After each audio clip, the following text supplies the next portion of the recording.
प्रयास किया गया इसरो सफलता को प्राप्त कर सके। आज हम लोग जिस बात करने वाले हैं, भले ही कि भाई हम लोग चंद्रयान 3 की बात करेंगे, लेकिन उसकी शुरुआत जब करेंगे तो हम लोग करेंगे आपको 1962 से। इस सफर में अगर बात करेंगे 1962 से लेकर 2023 तक का मेरा प्रयास रहेगा आपको सारी चीजों को डिटेल से समझाने का, या चित्रों या आपको नोट्स के या आपको पॉइंट के माध्यम से समझाने का। दोस्तों, जैसे आप आज जानते हो कि 23 अगस्त शाम में 6:03 हमारे इतिहास में, भारत के इतिहास में इसरो के द्वारा ऐसा कीर्तिमान स्थापित किया गया जो सदियों तक याद रखा जाएगा। और ये इसरो के इतिहास में और हमारे सैटेलाइट प्रोग्राम में, स्पेस सैटेलाइट प्रोग्राम में ये एक मील का पत्थर हमारे लिए सिद्ध हुआ, जो शायद दुनिया का कोई भी देश ये नहीं कर पाया। और भारत इसमें अगर बात करें चंद्रमा में पहुंचने वाला, एक प्रकार से सतह पे पहुंचने वाला चौथा देश बना। लेकिन हम सिर्फ चौथे देश तो बने, सतह पे पहुंचे, लेकिन दक्षिणी पोल पर, यानी कि अगर देखा जाए तो चंद्रमा के दक्षिणी पोल पर पहुंचने वाला भारत पहला देश बना। तो ये जो आपका ये इतिहास या कीर्तिमान रचा गया, उससे संबंधित आपके एग्जाम के पॉइंट ऑफ व्यू से और विभिन्न प्रकार की प्रतियोगिता परीक्षा के माध्यम से बहुत सारे क्वेश्चन बनते हैं। और चूंकि ये गौरव का विषय है, उस पर हम सबको एक ना कोई आपको अपना क्लासेस के माध्यम से और आपको ऐसा देखा जाए तो इन जनरल वे में कुछ ना कुछ अच्छी बातों को जनता तक, लोगों तक जरूर पहुंचाना चाहिए। मैं भी एक प्रयास लेकर आया हूं आप लोग के लिए कि मैं अपनी तरफ से कुछ प्रयास कर सकूं, इसरो की इस महान काम को कुछ अपने एक प्रकार से अपने माध्यम से, अपने स्वरूप से आपको कुछ नोटिस या कुछ ऐसे टॉपिक बता पाऊं जो शायद आप जानते हो या कुछ नहीं भी जानते हो। तो इस पूरे इतिहास में और इस जो कीर्तिमान स्थापित किया उसमें हम लोग कुछ मुख्य बातों को आज चर्चा करने वाले हैं। तो सबसे पहला चीज हम लोग आज जो पूरा टॉपिक लेके चले हैं वो है major space program and their history for ISRO. तो इसरो के द्वारा जो कुछ भी आज हुआ वो एक दिन का इतिहास तो रहा नहीं। इसरो की स्थापना से पहले और इसरो की स्थापना के बाद जिन्होंने जितने भी प्रकार के चीजों को लाया या अपने स्पेस प्रोग्राम के माध्यम से जो सफलता असफलता प्राप्त की, उनमें से कुछ चीजों को हम लोग आज समझेंगे। तो सबसे पहले मैं आपको कुछ तस्वीरें दिखाना चाहूंगा जिसके माध्यम से हम फिर आगे बढ़ पाएंगे। ध्यान से समझिएगा, आपको इस पूरी घटना को समझिए। ये एक ऐसा आपको देखो यहाँ पर वीडियो चलता हुआ नजर आएगा जो आपको इसरो के द्वारा आपको हमें दर्शाया गया है। ठीक है, तो ये जो आपको तस्वीरें दिख रही है, ये जो तस्वीरें दिख रही है, आपको याद रखोगे इस तस्वीरों में अगर ध्यान से समझा जाए, ठीक है, इन तस्वीरों में अगर ध्यान से समझा जाए तो आपको चंद्रमा की सतह पर हमारा जो लैंडर है वो उतरता हुआ नजर आ रहा है। ये अंतिम 2 मिनट का एक वीडियो है आपको जो इसरो के द्वारा आपको यानी कि हम लोग को दिया गया है या दर्शाया गया। तो ये जो आपको दिख रहा है चंद्रमा का सतह, जिसमें हमारा लैंडर जो है उस सतह पर उतरने वाला है। ये जब उतरेगा उसके बाद हमारा रोवर जो है जो आपको उस सतह पर चलेगा, उसका आपको आखिरी वीडियो इसी टॉपिक में सबसे आखिर में मैं दर्शाऊंगा या दिखाऊंगा। तो चलिए इस इतिहास को शुरू करते हैं या इस आपको कीर्तिमान के बारे में कुछ जानने का प्रयास करते हैं। चलिए आगे बढ़ते हैं। और इसी क्रम में अगर हम बात करेंगे तो देखोगे ये पूरा का पूरा वीडियो जो चल रहा आपको दिख रहा होगा, ये आपको किस प्रकार से मूव कर रहा है। ये अंतिम 2 मिनट के लगभग समय का आपको ये तस्वीर दिख रहा है, या मतलब वीडियो दिख रहा है, जिसमें हमारा ये आपको क्या है, ये हमारा देखोगे तो एक प्रकार से जो हमारा चंद्रमा का सतह और हमारा ये जो लैंडर है वो आपको दिख रहा होगा। चलिए तो इसी टॉपिक में अब हम लोग आगे बढ़ते हैं और कुछ चीजों को समझने का प्रयास करते हैं। ठीक है, चलिए आगे बढ़ते हैं और आगे बढ़ते हुए हम लोग इसरो के सफर पर चलते हैं। इसरो का सफर कुछ सफलताओं और कुछ असफलताओं का दौर रहा। इससे पहले भी प्रयास किया गया इसरो सफलता को प्राप्त कर सके। आज हम लोग जिस बात करने वाले हैं, भले ही कि भाई हम लोग चंद्रयान 3 की बात करेंगे, लेकिन उसकी शुरुआत जब करेंगे तो हम लोग करेंगे आपको 1962 से। कैसे इस आपको संस्था की स्थापना होती, क्या उसका इतिहास रहा। ठीक है, आपको यहाँ दिख रहा होगा कि हम स्पेस क्राफ्ट के रूप में अगर बात करें तो इस मिशन मतलब अभी तक हम 124 स्पेस क्राफ्ट वहाँ भेज चुके हैं। इस माध्यम से मतलब इसके द्वारा संचालित किया जा चुका है। विदेशी आपको सैटेलाइट लॉन्च किया गया आपको 431। ये भी बहुत बड़ी उपलब्धि है, बहुत बड़ा आपको एक प्रकार से गौरव का बात है। तो इस सफर में अगर बात करेंगे 1962 से लेकर 2023 तक का मेरा प्रयास रहेगा आपको सारी चीजों को डिटेल से समझाने का, या चित्रों या आपको नोट्स के या आपको पॉइंट के माध्यम से समझाने का। इस क्रम में सबसे पहले अगर हम बात करेंगे तो सबसे पहला श्रेय जाता है हमारे, और सबसे प्रमुख श्रेय जाता है हमारे आपको देश के पहले प्रधानमंत्री का। हमारे विभिन्न प्रधानमंत्रियों ने, वर्तमान प्रधानमंत्री ने जो भी काम किया हो, लेकिन हम सबसे पहले समझेंगे तो पंडित नेहरू का योगदान इसमें सर्वोपरि रहा, क्योंकि इनके माध्यम से ही हम आज इसरो जैसी संस्था को जान पाए हैं। ठीक है। तो इसरो के बारे में अगर जानेंगे तो यहाँ लिखा हुआ है Indian national committee for space research, आपको जिसको हम लोग विशेष नाम से जानेंगे तो हम लोग कहते हैं इसको आपको इनकोस्पर। तो इनकोस्पर है क्या, ये जो याद रखोगे इनकोस्पर, इसका फुल नेम हो जाएगा Indian national committee for space research, आपको जो कि इनकोस्पर के नाम से जाना जाता था, और इसकी स्थापना पंडित नेहरू के काल में 1962 में की गई। आज हम लोग जिस संस्था को जानते हैं कि भाई ये जो है इसरो के नाम से कन्वर्ट हुआ, तो इसका श्रेय जाता है हमारे आपको पंडित नेहरू को, देश के पहले प्रधानमंत्री को। हाँ, इसमें उनका योगदान जो है जरूर है, लेकिन हमारे एक विदेशी मित्र राष्ट्र फ्रांस का भी इसमें योगदान रहा, जिसने हमको इसमें आपको इन प्रकार के आपको सैटेलाइट प्रोग्राम से जोड़ने का साहस दिया और हमारे साथ साथ में हमारे साथ आगे बढ़े। और इसमें क्या है देखोगे, ये सारा का सारा प्रोग्राम जो है लिखा हुआ है कि भारत ने आपको department of atomic energy DAE जो 1962 में था, है ना, उसके द्वारा आपको इस प्रकार से शुरुआत हुई थी। लेकिन इसके लिए हम जिस व्यक्ति को प्रेरणा माने और जिनके प्रयासों से, जिनके प्रोत्साहन से हम आगे आए, उनमें से आपको एक व्यक्ति का नाम आएगा, हमारे जो साइंटिस्ट थे वो विक्रम साराभाई। इनके सिफारिश पर और इनको आपको, चूंकि हम लोगों ने आपको एक प्रकार से अपना प्रेरणा स्रोत बोल रहे हैं जिसके बारे में, पंडित नेहरू के प्रयासों से इनको जोड़ा गया, इन्होंने फिर आपको इसके लिए काम करना शुरू किया। लेकिन आज हम जब इसरो की बात कर रहे हैं तो ये भूलना आपको बहुत जरूरी है कि इसरो के पहले क्या था। तो हम अभी बता रहे थे आपको इनकोस्पर। तो इनकोस्पर के बारे में जब बात करेंगे तो हमारे जो आपको भारत के स्पेस प्रोग्राम के जनक माने जाते हैं, स्पेस प्रोग्राम के जो आपको सर्वे माने जाते हैं, मतलब एक प्रकार से फाउंडर माने जाते हैं, होमी जहांगीर भाभा। इन्होंने फरवरी 1962 में भारतीय अंतरिक्ष अनुसंधान समिति यानी कि इनकोस्पर का आपको स्थापना किया था।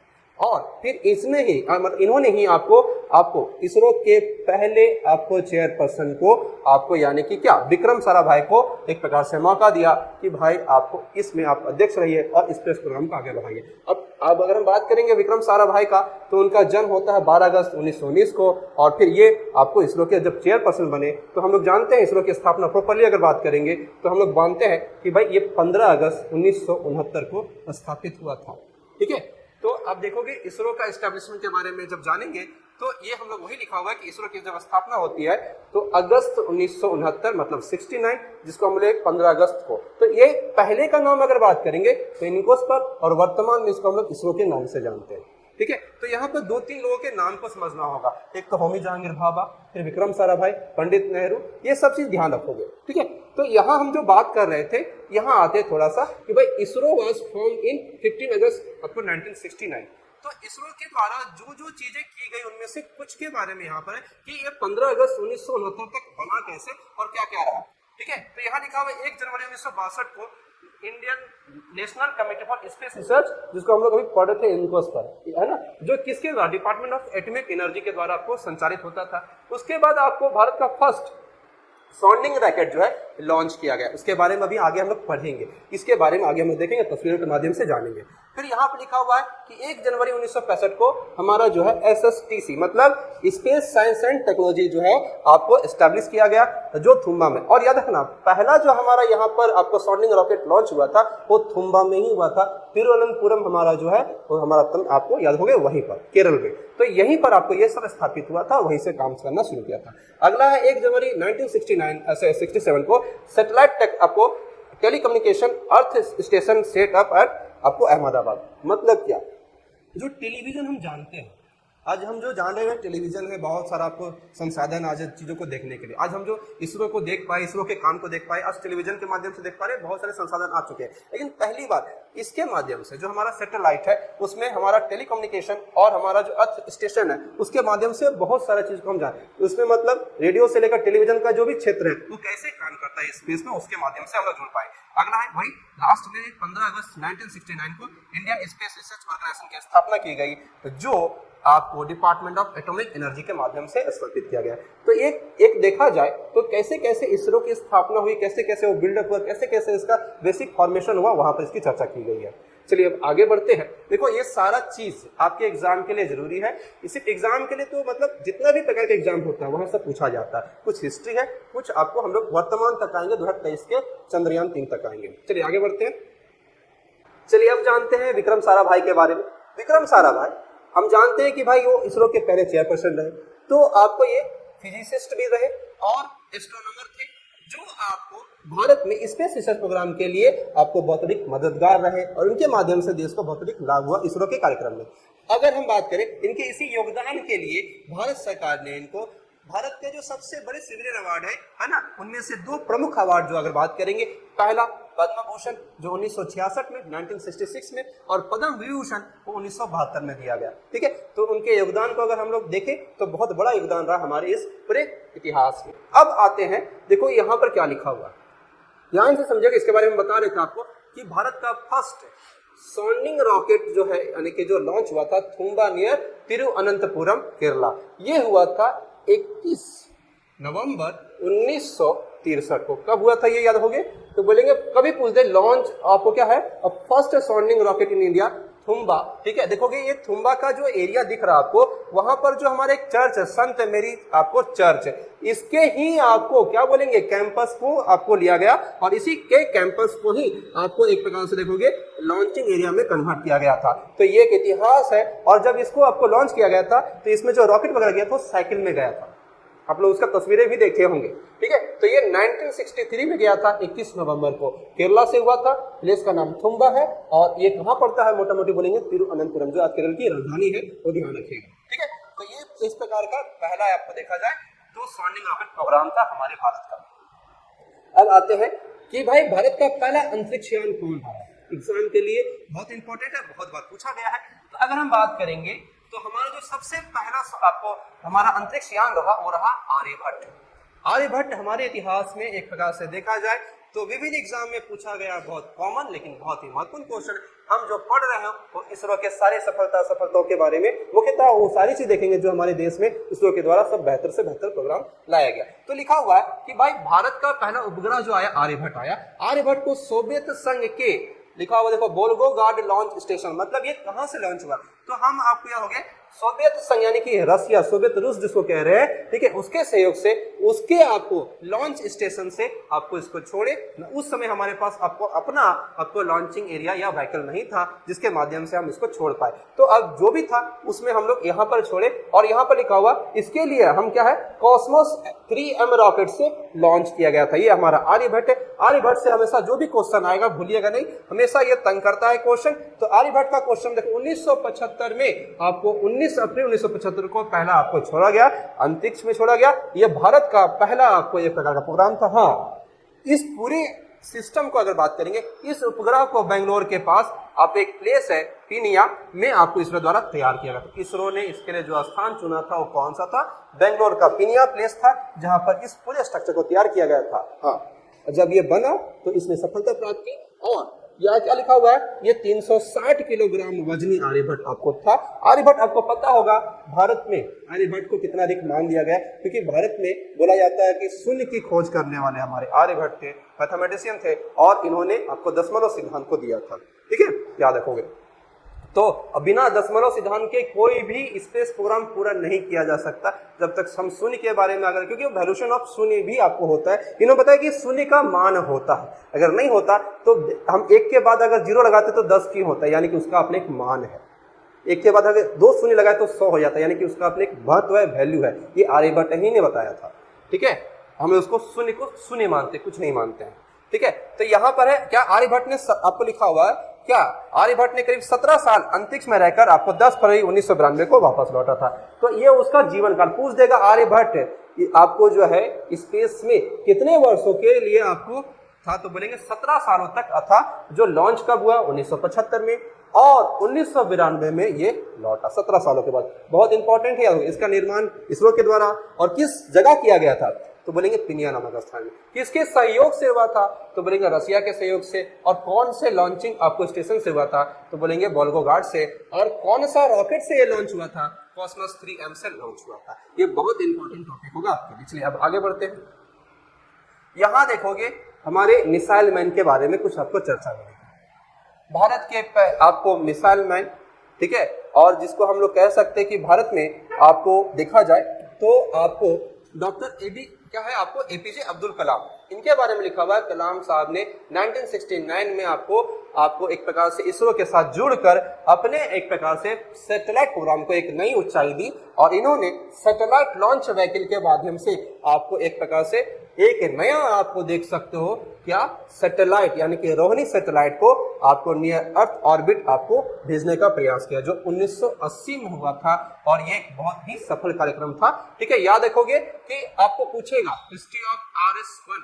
ठीक है, तो यहाँ पर बोलेंगे आपको ये क्या है, तो बोलेंगे रोहिणी सैटेलाइट जो है वो आपको कलाम के द्वारा आपको भेजा गया एक प्रकार का प्रोग्राम था जिसमें आपको बहुत सारी बातों को लिखा हुआ है। ठीक है, तो आपसे पूछेगा कि रोहिणी आपको सैटेलाइट जो है किस कालखंड में और किसके द्वारा, तो बोलेंगे APJ कलाम के द्वारा। ठीक है ना, साल याद रखिएगा 1980 में भी एक प्रकार का प्रोग्राम था।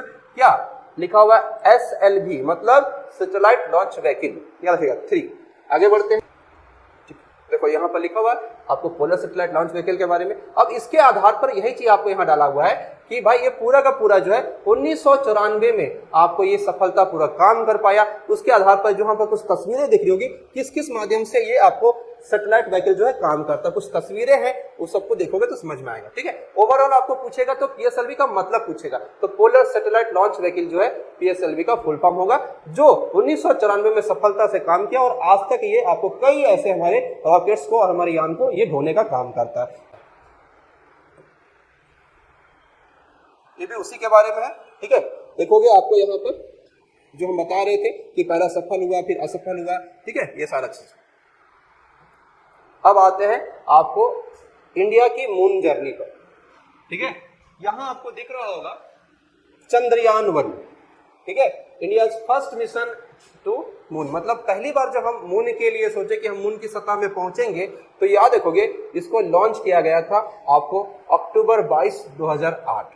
ठीक है, इसका प्रॉपर कॉस्ट जो पड़ा 386 करोड़। अगर आपको यहाँ पर दशमलव दिख रहा है तो हटा देना, ध्यान रखना। इसका प्रॉपर कॉस्ट क्या पड़ा था उसमें 386 करोड़। और ये जो है मिशन का लाइफ मतलब कितने सालों के लिए आपको ये पूरा प्रोग्राम जो चला उसमें 2 साल। This is an national mission with international आपको participation and with India as the आपको कैप्टन। मतलब यहाँ पर याद रखोगे चंद्रयान जो हमारा रहा पहला वो आपको 2008 में लॉन्च किया गया था। मतलब हम लोग काफी लंबा सफर तय किए हैं चंद्रयान-3 तक पहुंचते हुए और उस सतह तक पहुंचने के लिए, मतलब साउथ पोल तक पहुंचने के लिए। लेकिन पहली बार तो सिर्फ सतह पे पहुंचना हमारा टारगेट था। ठीक है, याद रखोगे। तो इस पूरे यान प्रोसीजर को देखोगे तो आपको यहाँ पर जो दिख रहा है, यहाँ पर देखो दिख रहा होगा आपको दूसरा। ठीक है, आपको लिखा हो इसरो इज द आपको developing a second version of आपको चंद्रयान नाम 3 मतलब चंद्रयान-2। ठीक है, अब इसके बारे में बोला गया था कि भाई हम लोग प्रयास करेंगे 2018 में आपको वहां तक पहुंचने का, लेकिन पहला वाला बहुत इंपॉर्टेंट है। पहला कब लॉन्च हुआ तो आपको याद होगा 2008। दूसरा हमारा जो चंद्रयान रहा वो असफल रहा। क्या रहा? असफल रहा। ठीक है, अब देखो लिखा हुआ द मिशन आपको ग्रेटेस्ट अचीवमेंट वाज द आपको डिस्कवर ऑफ द आपको presence of water molecules in the moon. पहला वाला जो हमारा अभियान था उसमें हम मुख्यतः क्या जानना चाहिए, जब भी कोई अभियान होता है तो अभियान के पीछे का कोई ऑब्जेक्ट होता है। जैसे इस बार भी है, पहले भी था। पहला वाला अभियान में हम सतह पे पहुंचने के बाद ये प्रयास किए थे कि ये तो पता करें कि चांद की सतह पर पानी है भी या नहीं, जिसकी चर्चा होती है। देखो जब बोला जाएगा चांद की सतह में पानी है तो स्पेस प्रोग्राम के लिए याद रखोगे बहुत बड़ा उपलब्धि हो जाएगा, क्योंकि पानी जब बात करते हैं तो उसमें आपको हाइड्रोजन और ऑक्सीजन की खोज की जाती है जो एक फ्यूल की तरह काम करता है स्पेस प्रोग्राम। ये बहुत इंपॉर्टेंट चीज रखना कि पानी होने से क्या मिल सकता है हमको फ्यूचर में। तो आपको हाइड्रोजन फ्यूल आप लोग सुनते होंगे अभी कि हाइड्रोजन से तो हमारा आपको भारत में और विश्व में क्या होगा, व्हीकल्स चलेंगे। पेट्रोल की एक आपको क्या बोल सकते हो कि भाई बिहाफ में हाइड्रोजन फ्यूल के बारे में। तो स्पेस प्रोग्राम के लिए हाइड्रोजन का फ्यूल और ऑक्सीजन के फ्यूल से बने हुए आपको चीजों के बारे में बात होती है। तो पानी होने से ये सब फायदा होगा स्पेस प्रोग्राम को। इसके लिए प्लस जीवन तो है, क्योंकि जीवन की खोज करें, बहुत सारे रासायनिक चीजें आती है उसके बारे में चर्चा होती है। तो प्रयास पहले बार से था, इस बार हम लोग सफल हुए सतह पर पहुंचकर। अब ध्यान से देखोगे एक हमारा आपको आया इसरो का मार्स मिशन, जिसको कहते हैं मार्स ऑर्बिटर मिशन। याद रखोगे हम लोग इसको आपको मुख्यतः अगर बात करेंगे तो हम लोग इसको मार्स मिशन के नाम से जानते हैं। ठीक है, अब इसके बारे में देखते हैं। द मार्स ऑर्बिट मिशन, जिसे अनौपचारिक रूप से हम लोग मंगलयान कहते हैं। क्या कहते हैं? मंगलयान।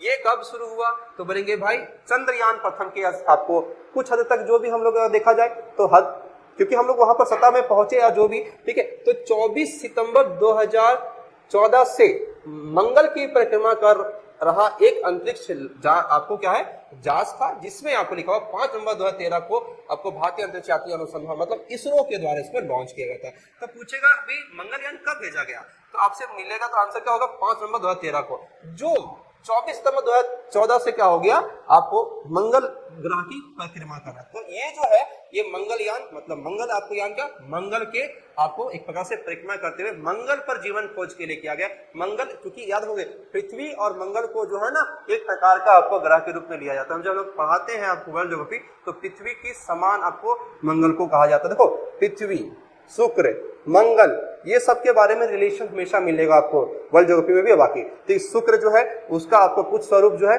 पृथ्वी की तरह है। मंगल जो है लाल ग्रह कहलाता है, लेकिन वहां जीवन की सबसे अधिक संभावनाएं हैं, ठीक है, इसलिए उस पर आपको रिसर्च किया जाता है। ठीक है, तो मंगल मिशन भी हमारा रहा जो इसरो के द्वारा आपको चालू किया गया और 14 में आपको ये वहां लाया गया या ले गया। ठीक है, आगे देखोगे क्या है आपको एस अरुणा, भूलिएगा नहीं मंगलयान आपको जब बात कर रहे हैं तो उसका जो पूरा का पूरा प्रोजेक्ट आपको डायरेक्टर थी क्या नाम था एस अरुणा, याद होगी, इस पर फिल्म भी बना आप लोग देखे होंगे है ना। ठीक है, तो आपको हो गया एस अरुणा क्या हो गई, इसके आपको प्रोजेक्ट डायरेक्टर हो गई, याद रखिएगा बहुत इंपॉर्टेंट है, पूछा जाता है। अब आते हैं अगले टॉपिक में, यहाँ पे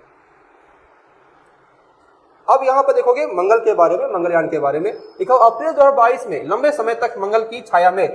अब ये खत्म कैसे हुआ, मतलब मंगलयान जो हमारा सत्ता आपको मंगलयान हमारा जो था खत्म कैसे हुआ, समाप्त कैसे हुआ, तो हुआ क्या लिखा हुआ अप्रैल 2022 लंबे समय तक मंगल की छाया में आपको गुजरने के बाद मंगलयान से इसरो का संपर्क टूट गया। और उसका कारण बताया गया, क्या कारण ये बताया गया कि अधिकारियों ने मतलब आपको इसरो के अधिकारियों ने यह बताया कि अंतरिक्ष यान में संभवतः प्रणोदक खत्म हो गया और यह बिजली प्राप्त करने वाला जो आपको सौर पैनल था वो खराब हो जाने से इसरो से उसका संपर्क टूट गया। ठीक है, मतलब अगर हम कुछ यान को अपने सतह मतलब आपको मंगल की सतह पर चला रहे हैं या बोल सकते हो कि उसके चारों तरफ भ्रमण करा रहे हैं तो उसको एनर्जी चाहिए। जब एनर्जी के माध्यम से क्या होता है आपको हम उससे कनेक्ट हो पाते हैं किसी न किसी माध्यम से, वहां तो लाइट है नहीं तो कैसे जाएगा, सोलर पैनल के माध्यम से। जो वही प्रणोदक आपको टूट गया, खत्म हो गया, तब क्या हो गया हमारा संपर्क उससे टूट गया, जिसके कारण उसका जीवन काल जो है खत्म माना गया।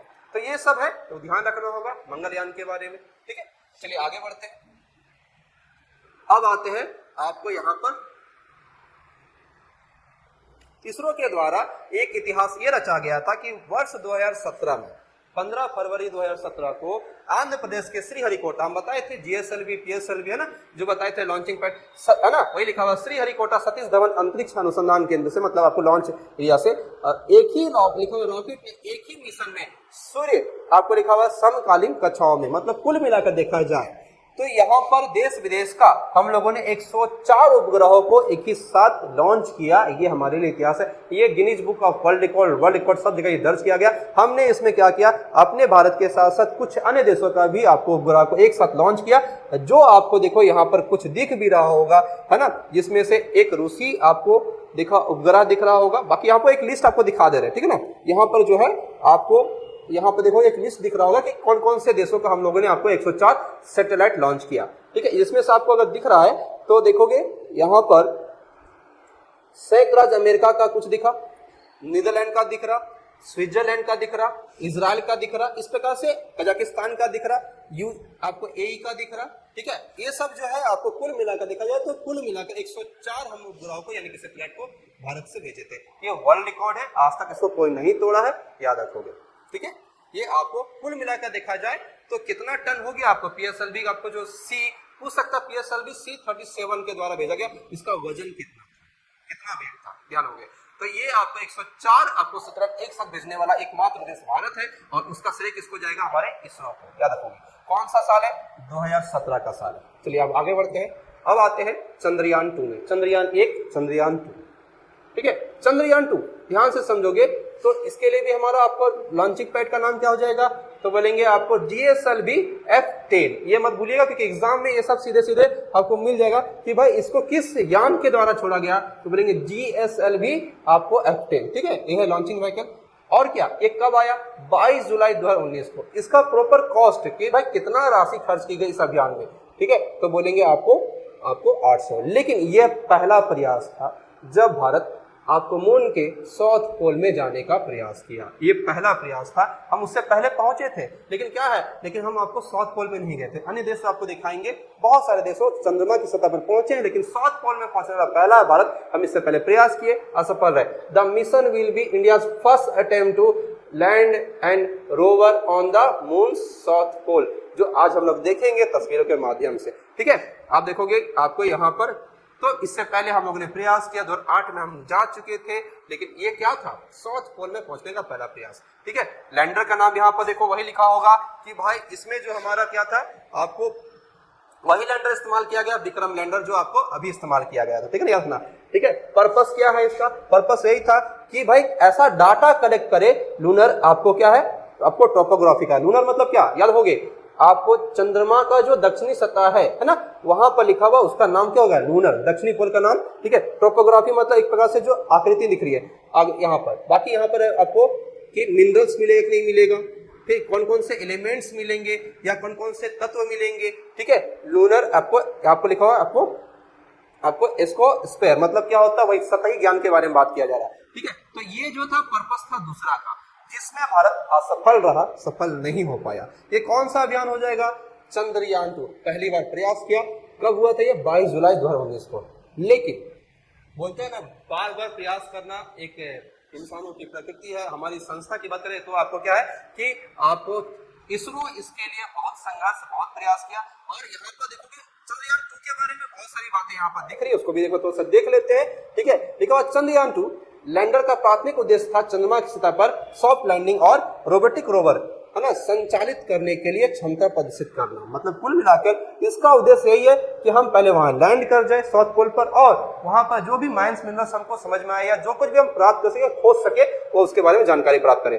चंद्र स्थलाकृति मतलब कैसा उसका स्ट्रक्चर है, खनिज विज्ञान क्या क्या प्राप्त हो गए बता चुके, मौलिक प्रचुरता, किसकी प्रचुरता, पानी है या नहीं है, बाकी क्या है नहीं है। ठीक है, चंद्र वायुमंडल, उसका टेम्परेचर है कि नहीं, कैसा टेम्परेचर है, ठंडा है, गर्म है ना, आपको वाटर स्पेस उसका कैसा है। फिर क्या लिखा, हाइड्रोफ्लेक्स मतलब किस प्रकार से आपको यहाँ पर अन्य प्रकार की जो संभावना दिख रही है, जल का, बर्फ है। ठीक है, बर्फ जो है अगर है तो यानी कि अगर बर्फ होगा तो कहीं ना कहीं पानी की मात्रा होगी। ठीक है ना, ये सब आपको है। और क्या, दक्षिणी ध्रुव क्षेत्र में पानी और बर्फ का सतह का पता लगाना। हम बार बार ये बोले हैं, जो हमारा आज का भी रिसर्च हमारा चंद्रयान का है जो चल रहा, वो इसी चीज को लेकर है कि भाई पानी है या नहीं है, तो आपको वहां पर हम फ्यूचर में किस प्रकार के मिनरल्स को देख सकते हैं और क्या क्या प्राप्त कर सकते हैं। ठीक है, देखोगे आपको अगला क्या है, लेकिन क्या हो गया, ये असफल रहा। इसके बारे में लिख रहा है, ये असफल हो गया। चंद्रयान-2 क्यों असफल रहा, देख लेते थोड़ा सा।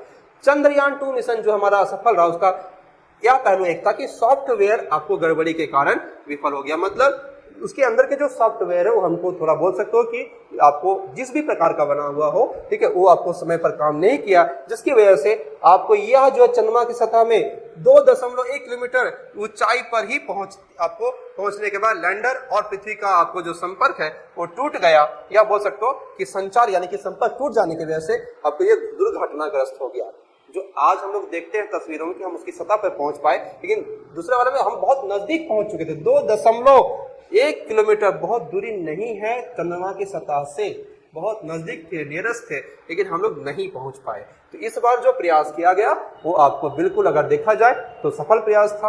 अब आते हैं इंडिया एम्स फॉर मून में, चंद्रयान-3 में। तो चंद्रयान-3 जो भारत ने विश्व का सबसे अगर बात करेंगे एक ऐसा सफल प्रोग्राम जिसमें हम चांद के साउथ पोल पर पहुंचे, और इसके लिए सबसे पहला चीज हमारा बजट क्या था, तो बोलेंगे आपको ये बजट जो दिख रहा है लगभग 615 करोड़ का है। यहाँ पर डॉलर में 75 मिलियन अप्रॉक्स मिल रहा है। ठीक है, ये आपको लॉन्च कब हुआ, तो इसी साल 23 मतलब 2023 में 14 जुलाई को 2:35 में आपको ये लॉन्च होता है। ठीक है, जिसमें टोटल जो है चंद्रमा की दूरी हम कवर कर रहे हैं। हम लोग सब जानते हैं पृथ्वी से चांद की दूरी लगभग 3.4 लाख आपको किलोमीटर है, वो पूरा टोटल एरिया कवर कर रहे हैं। लेकिन हाँ, हमारा उद्देश्य था कि भाई हम इसमें दक्षिणी पोल में पहुंचे, लूनर क्षेत्र में पहुंचे, और जो रॉकेट हम लॉन्च किए, यहाँ पे हमारा जो रॉकेट जो था, ये जो रॉकेट लॉन्च हुआ उसका नाम था फैट बॉय LBM-3M4। याद रखोगे, बहुत इंपॉर्टेंट आपके लिए एग्जाम के लिए, चंद्रयान किस रॉकेट से लॉन्च हुआ, तो फैट बॉय नाम होगा LBM-3M4, भूलिएगा नहीं, बहुत इंपॉर्टेंट है। और क्या, कहां से हुआ? तो बोलेंगे भाई Satish Dhawan space research centre Sriharikota. इसको बनाने वाला इसरो है, इसको लॉन्च करने वाला हमारा आंध्र प्रदेश का श्रीहरिकोटा है। ठीक है, ये ट्रेवल पूरे कितना दिन तक? 42 दिन तक। उतरा कब? तो बोलेंगे भाई आपको याद रखोगे, ये जो हमारा उतरा है 23 अगस्त 2023 को उतरा है। ठीक है, और कहां उतरा? लूनर साउथ पोल में उतरा। बिल्कुल सफलतापूर्वक उतरा है, बिल्कुल समय पर उतरा है, शाम के 6:03 में पहुंचा है। ठीक है, तो इसके बारे में थोड़ा सा जानते हैं। ये पूरा चंद्रयान एक रॉकेट प्लस आपको उसका जो देखोगे आपको विक्रम लैंडर, लूनर आपको लैंडर, और साथ साथ इसका जो ये वाला हिस्सा दिख रहा है विक्रम, आपको क्या लिखा? लूनर लैंडर के साथ साथ इसका जो ये है प्रज्ञान रोवर, ये 3 हिस्सा है। ठीक है, 1 2 3, ये तीनों हिस्सा जो है मिलाकर ये पूरा का पूरा इस पूरे प्रोग्राम को आपको सफल बनाया गया। तो जो चांद की सतह पे पहुंचा वो है प्रज्ञान रोवर, जो यही घूम रहा है और यही सारा चीज आपको सूचना के माध्यम से यहाँ तक, और उसके माध्यम से ये जो हमारे चंद्रमा का आपको चक्कर लगाते हुए प्रयास करेगा। जो हमको जो कुछ भी तस्वीरें दिखती है मिलती है वो इसके माध्यम से मिलती है। ये इससे संपर्क करता है और फिर ये इससे संपर्क के माध्यम से सारा चीज हमको बताने का प्रयास करता है। ठीक है, तो ये जो आपको तस्वीरें दिख रही है यही रोवर है, और इसी रोवर में आप क्लियर हो गए, इसका नाम क्या है? रोवर प्रज्ञान। यही उस सतह पर चल रहा है और इसी को ये तो लैंड हुआ, और उसके बाद आपको लैंड होने के बाद इसका पट या द्वार जो खुला, उसके बाद ये आपको सतह पर आपको क्या खोजेगा? वही खनिज माइंस मिनरल्स ही खोजेगा, जो क्या? प्रज्ञान रोवर। ठीक है, विक्रम साराभाई के नाम से बना हुआ आपको एक प्रकार से हमारा लैंडर। पहले वाला का भी नाम यही था, लेकिन इस बार भी यही नाम रखा गया। ठीक है ना, और ये क्या है? एक प्रकार से उसका आउटर बॉडी, जिसके माध्यम से बोलते हैं ये जो इसको ढोकर ले गया। ठीक है ना, तो इसके बारे में देखते हैं थोड़ा सा। चलिए आगे देखते हैं। Chandrayaan 3 is the 3rd Indian lunar आपको exploration mission under the ISRO Chandrayaan program. It consist of आपको लैंडर नेम विक्रम, इसी लैंडर के माध्यम से उतरा, and a rover name is Pragyan. यही चीज आपको बता रहे थे कि भाई इसमें एक देखा जाए तो चंद्रयान में इसरो के कार्यक्रम के आधार पर तीसरा भारतीय चंद्र अन्वेषण आपको शुरू किया गया, जिसमें आपको रोवर जो है वो आपको क्या है?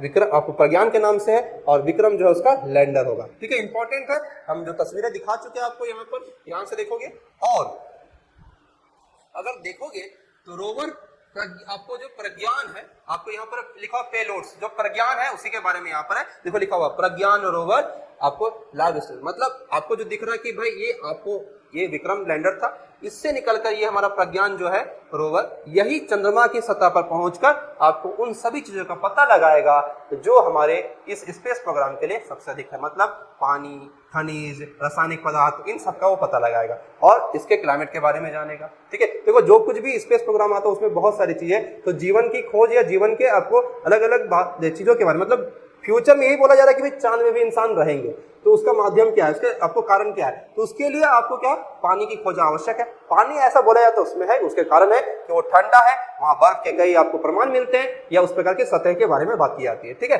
चलिए आगे देखते हैं। चंद्रयान 3 के मिशन का उद्देश्य यही है, चंद्रमा की सतह पर सुरक्षित और नरम लैंडिंग का आपको प्रदर्शन करना, मतलब एकदम बिल्कुल क्या बोलेंगे, सॉफ्ट लैंडिंग करना और सेफ लैंडिंग करना। ठीक है, अगला क्या है कि रोवर चंद्रमा को घूमते हुए प्रदर्शित करना, मतलब ये अगर घूमेगा तो ये पता करेगा भाई कहाँ क्या है।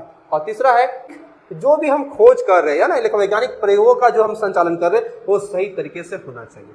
ठीक है, तो उद्देश्य यही है कि हम जो कुछ भी खोजना चाह रहे हैं या प्राप्त करना चाह रहे हैं, इसके माध्यम से हम देख पाए या प्राप्त कर पाए। अब ध्यान से देखोगे इस पूरे फिगर को, यहां आपको कुछ डॉट दिख रहा होगा, यहां पर रेड है, ब्लू है, येलो है, ग्रीन है, इसमें कुछ कंट्री का नाम दिख रहा होगा। जो जो कंट्री गए हैं अभी तक, भारत चौथा देश बना, पहला है सोवियत यूनियन, मतलब आपको जिसको हम कहते हैं आप एक प्रकार से रसिया, फिर आपको देखा जाए आपको यूएस अमेरिका, चाइना और इंडिया। यहां पर शुरुआत का 3 देश जो है वो हमसे पहले जा चुका, चौथा देश हम बने, इसमें कोई बात नहीं कि चौथा देश बने, लेकिन भारत पहला देश बने जो यहां पहुंचा। पहला प्रयास में हम लोग असफल रहे थे चंद्रयान 2 में यहां पहुंचने का, लेकिन इस बार हम पहुंचे हैं इसी पोल पर। देखोगे ध्यान से इस डॉट में कोई भी देश इंडिया के इस क्षेत्र तक, मतलब जब भारत पहुंचा तो यहां तक पहुंचा, ये है साउथ पोल, ये है नॉर्थ पोल। ठीक है, याद रखोगे।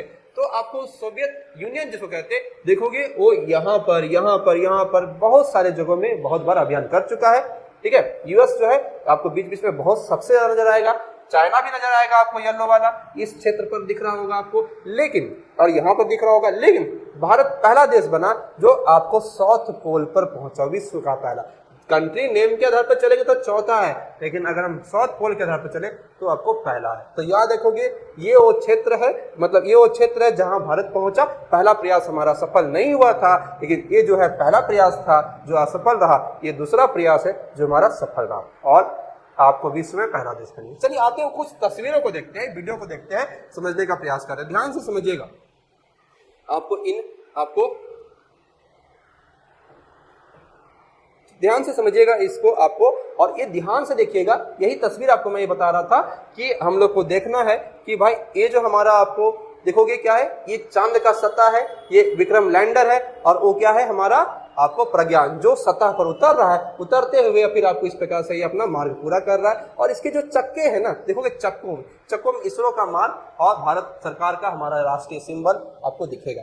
फिर से देखो इसको एक बार, ठीक है। देखो किस प्रकार से ये उतरने के बाद ये जो उतर रहा है, आपको जो छाया दिख रहा है वो विक्रम आपको लैंडर का है, और ये प्रज्ञान हमारा रोवर का है जो उतर रहा है। उतरने के बाद आपको ये पूरा इस चांद की सतह का आपका अध्ययन करेगा, भ्रमण करेगा, और उसकी सूचनाएं जो है विक्रम और विक्रम से फिर आपको जो उसके बाहरी परत में चंद्रमा का चक्कर लगाने वाला जो हमारा आपको यान है, उसके माध्यम से उसको पता चलेगा। तो हम लोग आज जो देखें या आज जो पढ़े या आज जो जाने, हो सकता है अपने से कुछ लोग पहले से थोड़ा बहुत जरूर जानते होंगे, और हमारा ये प्रयास था कि विभिन्न सूचनाओं को आप तक पहुंचाना। इस प्रकार की अलग अलग प्रकार की जानकारी आपको समय समय पर देते रहेंगे। कुछ नया वीडियो फिर लाया जाएगा आपको जैसे पता है कि वर्तमान में हमारी सरकार ने आपको कानून के संबंध में अगर बात करेंगे, आपको आईपीसी में कुछ बदलाव किया, कुछ सेक्शन में कुछ आपको धाराओं में बदलाव किया, कुछ नए चीजों को जोड़ा गया है, कुछ नई चीज कराया गया। मेरा प्रयास रहेगा वो नया तथ्य आप तक पहुंचाने का। फिलहाल अभी हम लोग चंद्रयान के बारे में और इसरो के कार्यक्रम के बारे में जाने। आज के लिए बहुत बहुत धन्यवाद, मिलते हैं इसी प्रकार के अगले वीडियो में।